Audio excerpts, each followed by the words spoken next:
Hi, fans of high-quality entertainment. So I'm ranking and reviewing all of George Harrison's albums. And the next one is Somewhere in England. So for this album, when it came out, I was done with George. And so I only really knew one song on this album. Of course, it would be All Those Years Ago, which I really loved. The rest of it, I didn't know. So when I ended up getting all of George's discography, all of his studio albums, and probably in the last few weeks, this was one album I had not played much. So I knew I had to take my time before I do my review. I didn't want to listen to it just a couple of times and then do a review, because my opinion of this album certainly did change with the more listens I gave it. And I probably, in total, in the last few days, I've listened to this at least 8 times. And I played it twice this morning.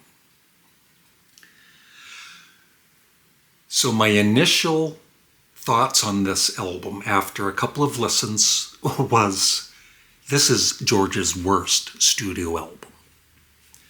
I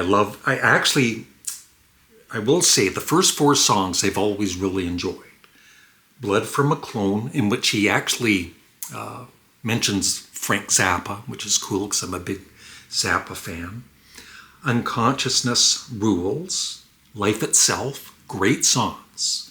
And All Those Years Ago, which every time I play it, it really always gets to me, especially the line, I always looked up to you.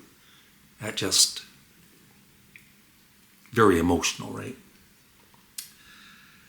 So the first 4 songs I consider, maybe not great songs, but very good songs. And then it all falls apart, or it did, on the first, 2-3 listens. I would say the first 3-4 listens, I had the same kind of feelings about this album. And I was going to give it between a C+ and a B-. But I listened to it more. So I started to enjoy Baltimore Oriole. Teardrops, the first few times I heard that song, at the time, I considered it possibly George Harrison's worst solo song. Very commercial sounding, almost a disco vibe to it. I know his record company was, pushing him to write more poppy songs. And I think Teardrops was one of those. But after a few listens, I started to realize, you know what? I like this. It's catchy. But the first 2 or 3 listens, I found it really, really annoying. But I got to actually really like the song. And then the rest of it, That Which I Have Lost, Writings on the Wall, Hong Kong Blues, and even Save the World, which I didn't care for. And that's the thing, too, about George's vocals on this album. They're certainly not his best. They're not as bad as on some of Dark Horse. And the first, 2 or 3 listens, it's almost like his vocals didn't suit the music.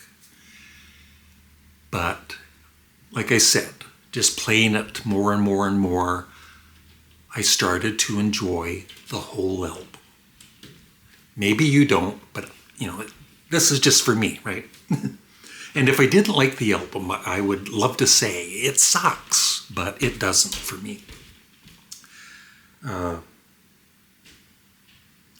The music is certainly not, we're far away from All Things Must Pass with the great music on that and living in the material world. But still, I enjoy all of the songs on this. George's vocals, I got used to the way he's singing on this. And I just find the songs to be either good or very good. And then, like I said, Blood from a Clone. Yeah, the first 4 songs I think are excellent, actually. And then the rest of them are very good. So, and I'm really looking forward to the comments on this album from other fans of George. I'm sure some of you do not like it.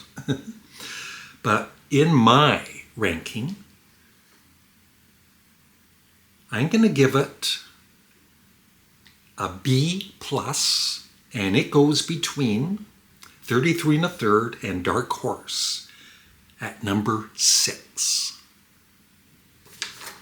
And that is my review and ranking for Somewhere in England.